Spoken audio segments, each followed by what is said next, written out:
Hello, welcome to CC plus. അപ്പൊ എന്തൊക്കെയുണ്ട് വിശേഷങ്ങൾ? മഴയൊക്കെ ആണല്ലേ? ഇപ്പൊ സ്കൂളൊക്കെ തുറന്ന് എല്ലാവരും എല്ലാ പുത്തൻ ഉടുപ്പും പുത്തൻ യൂണിഫോമും പുത്തൻ ബാഗും എല്ലാം ആയിട്ട് സ്കൂളിലൊക്കെ പോകുന്ന തിരക്കിലായിരിക്കും. അപ്പൊ സ്കൂളിൽ എങ്ങനെയുണ്ട്? ഹാപ്പി ആണോ എല്ലാവരും? കുറെ നാളത്തെ വെക്കേഷൻ കഴിഞ്ഞ് സ്കൂളിലൊക്കെ പോകുമ്പോൾ സ്റ്റാർട്ടിങ് ട്രബിൾ ഉണ്ടായിരുന്നോ? എങ്ങനെയുണ്ട്? നന്നായി പോകുന്നുണ്ടോ? സ്കൂളിൽ പഠനമൊക്കെ ആരംഭിച്ചോ? അപ്പൊ നമുക്ക് സിവിൽ സർവീസ് ഫൗണ്ടേഷൻ അങ്ങ് സ്റ്റാർട്ട് ചെയ്താലോ? ഇതുവരെ സ്റ്റാർട്ട് ചെയ്യാത്തവര് സ്റ്റാർട്ട് ചെയ്യാൻ നമുക്ക് എന്തൊക്കെ കാര്യങ്ങളാണ് പഠിക്കേണ്ടത്, അതിലെ പ്രധാനപ്പെട്ട ടോപ്പിക്സ് ഒക്കെ എന്തൊക്കെയാണെന്നൊക്കെ അറിയോ? അപ്പൊ നമുക്ക് നമ്മുടെ CC പ്ലസിന്റെ സിവിൽ സർവീസ് ഫൗണ്ടേഷൻ കോഴ്സുകളിലുള്ള കുറച്ച് ടോപ്പിക്സ് ആണ് നമ്മൾ ഡിസ്കസ് ചെയ്യുന്നത് അല്ലെ. അപ്പൊ നമുക്ക് എന്ത് ചെയ്യാം, ഒരു പ്രധാനപ്പെട്ട ടോപ്പിക് ഇന്ന് നോക്കാം.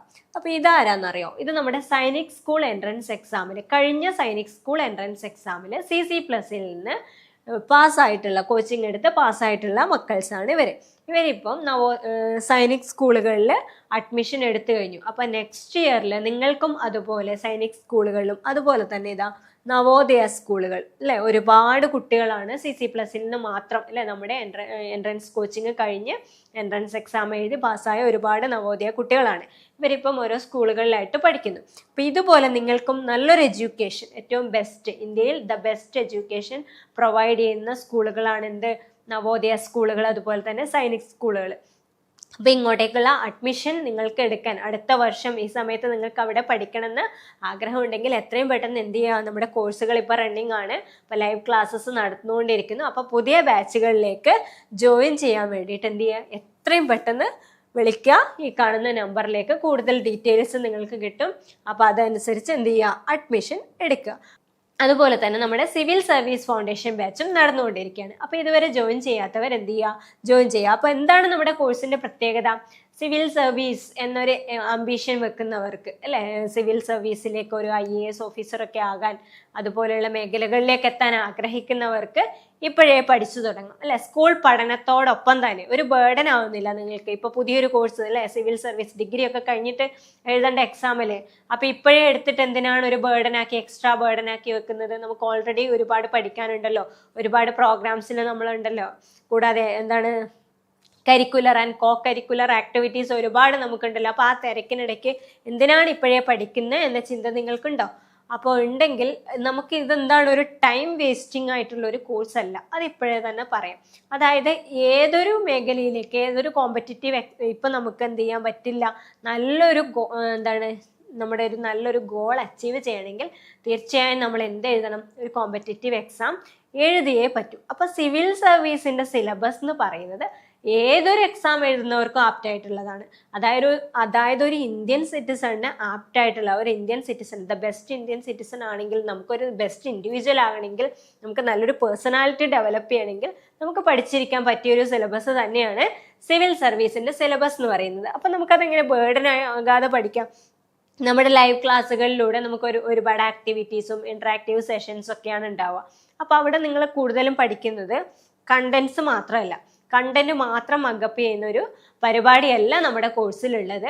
അപ്പോൾ അതൊക്കെ ലൈവായിട്ട്, ആക്റ്റീവായിട്ട്, എൻജോയ് ചെയ്ത് എങ്ങനെ നിങ്ങളുടെ മെമ്മറിയിലേക്ക് കൊണ്ടുവരാം എന്നുള്ളതാണ് നമ്മുടെ CC പ്ലസിന്റെ സിവിൽ സർവീസ് ഫൗണ്ടേഷൻ ബാച്ച് എന്ന് പറയുന്നത്.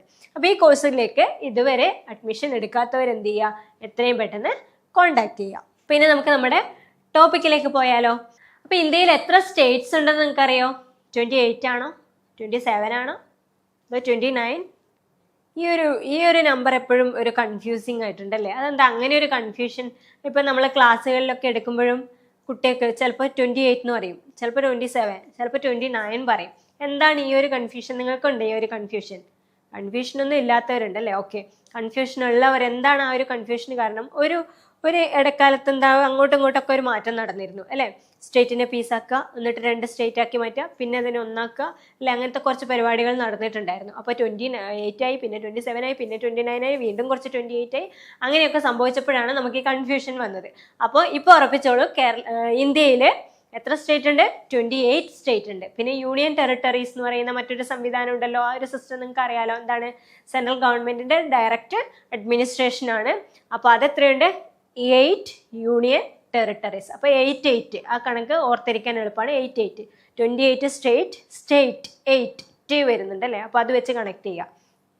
27 അല്ല, 9 അല്ല, സ്റ്റേറ്റ് 28 വെച്ച് കണക്ട് ചെയ്തില്ലേ? അതുപോലെ തന്നെയാണ് യൂണിയൻ ടെറിട്ടറി 8. അപ്പൊ കൺഫ്യൂഷൻ ഇല്ല, 28 ഓക്കെ, ക്ലിയർ. അപ്പോൾ അതുപോലെ തന്നെ ഇതാണ് യൂണിയൻ ടെറിട്ടറീസും കൂട്ടി അല്ലെ, കുറച്ചു 7 ആക്കി, പിന്നെ 9 ആക്കി, പിന്നെ വീണ്ടും കുറച്ച് 8 ആക്കി. അപ്പൊ 28 സ്റ്റേറ്റും 8 യൂണിയൻ ടെറിട്ടറീസും ഉറപ്പിക്കാം. അപ്പൊ അതുപോലെ നമുക്ക് ഏറ്റവും പ്രധാനപ്പെട്ടാണ് ഈ സ്റ്റേറ്റ് ഒക്കെ പഠിക്കുമ്പോൾ നമ്മൾ ഏറ്റവും ബേസിക് ആയിട്ട് പഠിച്ചു വെക്കേണ്ടതാണ് എന്ത്? സ്റ്റേറ്റ് ക്യാപിറ്റൽസ് അല്ലെ. ഇന്ത്യയിലെ 28 സ്റ്റേറ്റിന്റെയും ക്യാപിറ്റൽസ് നമുക്ക് അറിഞ്ഞിരിക്കണം. അപ്പൊ അതറിയുന്ന എത്ര പേരുണ്ട്? എല്ലാവർക്കും അറിയോ?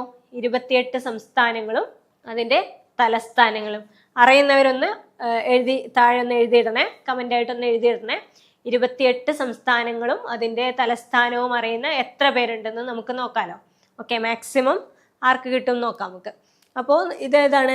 റാഞ്ചി അല്ലേ. റാഞ്ചി ഏത് സ്റ്റേറ്റിന്റെ ക്യാപിറ്റലാണ്? ജാർഖണ്ഡിന്റെ ക്യാപിറ്റലാണ് റാഞ്ചി. അപ്പൊ നമ്മളൊരു ലൊക്കേഷൻ മാപ്പ് കൊടുത്തിട്ടുണ്ട്. എന്താണ് അതിൽ നമുക്ക് എന്ത് മനസ്സിലാക്കാം?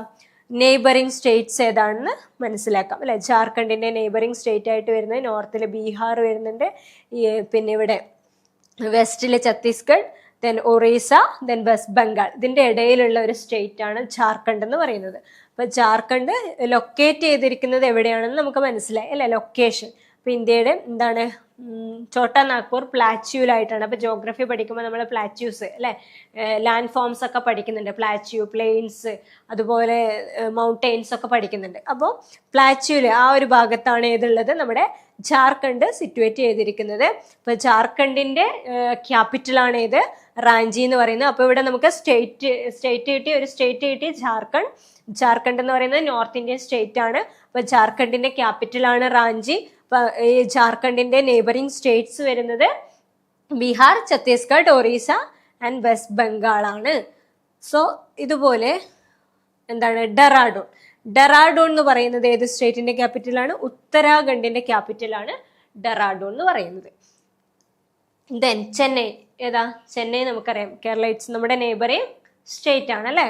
തമിഴ്നാടുവിന്റെ ക്യാപിറ്റലാണ്. അപ്പൊ തമിഴ്നാടിന്റെ നെയ്ബറിംഗ് സ്റ്റേറ്റ് ആണ് അവർ കേരള. ദെൻ ഭോപ്പാൽ ഏത് സ്റ്റേറ്റിന്റെയാണ്? ഏറ്റവും സെൻട്രലിൽ കിടക്കുന്ന മധ്യപ്രദേശിന്റെ ക്യാപിറ്റലാണ് ഭോപ്പാൽ. അപ്പൊ ഭോപ്പാലിന്റെ അതുപോലെ മാപ്പ് കൊടുത്തിട്ടുണ്ട്. നമ്മുടെ മധ്യപ്രദേശിന്റെ നെയ്ബറിംഗ് സ്റ്റേറ്റ്സ് എന്ന് പറയുന്നത് രാജസ്ഥാൻ, ഗുജറാത്ത്, മഹാരാഷ്ട്ര, ഛത്തീസ്ഗഡ്, UP തുടങ്ങിയവരൊക്കെയാണ് ആരുടെ? ഭോപ്പാലിന്റെ, നമ്മുടെ മധ്യപ്രദേശിന്റെ നെയ്ബേഴ്സ് എന്ന് പറയുന്നത്. അപ്പൊ എന്ത് ചെയ്യുക, ഇങ്ങനെ നമ്മൾ ഇത് ഏതാനും എക്സാമ്പിൾസ് മാത്രമാണ് നമ്മൾ നോക്കിയത്. അപ്പൊ കൂടുതൽ 28 സ്റ്റേറ്റിന്റെയും നമ്മുടെ ലൈവ് ക്ലാസ്സിൽ നിങ്ങൾ കണ്ടിട്ടുണ്ടാവും അല്ലെ. 28 സ്റ്റേറ്റിന്റെ ക്യാപിറ്റലും അതിന്റെ ഡീറ്റെയിൽസും അതിന്റെ ഫീച്ചേഴ്സും, ജിയോഗ്രാഫിക്കൽ ഫീച്ചേഴ്സ് ഉണ്ട്, ഹിസ്റ്റോറിക്കൽ ഇമ്പോർട്ടൻസ് ഉണ്ട്, അതുപോലെ തന്നെ അതിന്റെ ഇക്കോണമി എങ്ങനെയാണ്, പൊളിറ്റിക്കൽ അഡ്മിനിസ്ട്രേഷൻ സംഭവങ്ങൾ എങ്ങനെയാണ് നടക്കുന്നത് എന്നൊക്കെയുള്ള കാര്യങ്ങൾ നമ്മൾ ലൈവ് ക്ലാസ്സുകളിൽ ഡിസ്കസ് ചെയ്ത് വരുന്നുണ്ട്. അപ്പൊ നിങ്ങൾക്ക് കൂടുതൽ ഇൻട്രസ്റ്റിംഗ് ആയിരിക്കും അല്ലെ. ക്ലാസ്സിലെ ബാച്ചിലുള്ളവർക്കറിയാം നമ്മൾ എത്രത്തോളം ഇൻട്രസ്റ്റിംഗ് ആയിട്ടാണ് അവിടെ കാര്യങ്ങൾ പഠിക്കുന്നതെന്ന് അല്ലെ. നമ്മുടെ മെമ്മറിയിൽ ഇപ്പോഴും നിങ്ങൾക്ക് ഓർമ്മയുണ്ടാവും അല്ലെ. ഈ പറഞ്ഞ പോയിന്റ്സ് വെച്ച് നമ്മൾ ഒരുപാട് പോയിന്റ്സ് ഡെവലപ്പ് ചെയ്ത് പഠിച്ചിട്ടുണ്ട്. അപ്പൊ ഇത് വെച്ചിട്ട് നിങ്ങൾക്ക് കണക്ട് ചെയ്യാൻ പറ്റും പെട്ടെന്ന് തന്നെ. എന്താണ് നമ്മുടെ ക്ലാസ്സുകളിൽ ഉണ്ടായിരുന്നവർക്ക് അത് നന്നായിട്ട് കണക്ട് ചെയ്യാൻ പറ്റുന്നുണ്ടാവും. സോ എന്ത് ചെയ്യാം, നമ്മുടെ ലൈവ് ക്ലാസ്സുകളിൽ ജോയിൻ ചെയ്യാനായിട്ട് നമ്മുടെ സിവിൽ സർവീസ് ഫൗണ്ടേഷൻ കോഴ്സിൽ എത്രയും പെട്ടെന്ന് ജോയിൻ ചെയ്യുക. ലൈവ് ക്ലാസ്സസ് ആണ്, ഇന്ററാക്റ്റീവ് സെഷൻസ് ആണ്, മെന്ററിങ് സപ്പോർട്ട് ഒക്കെ ഉണ്ടാവും. അപ്പൊ നിങ്ങൾക്ക് UPSC എന്ന് പറയുന്ന നിങ്ങളുടെ സിവിൽ സർവീസ് ഗോള് അച്ചീവ് ചെയ്യുന്നത് വരെയുള്ള ഗൈഡൻസ് ആണ് ഇവിടുന്ന് പ്രൊവൈഡ് ചെയ്യുന്നത്. സോ എത്രയും പെട്ടെന്ന് ഈ നമ്പറിൽ വിളിച്ച് അഡ്മിഷൻ എടുക്കുക. താങ്ക്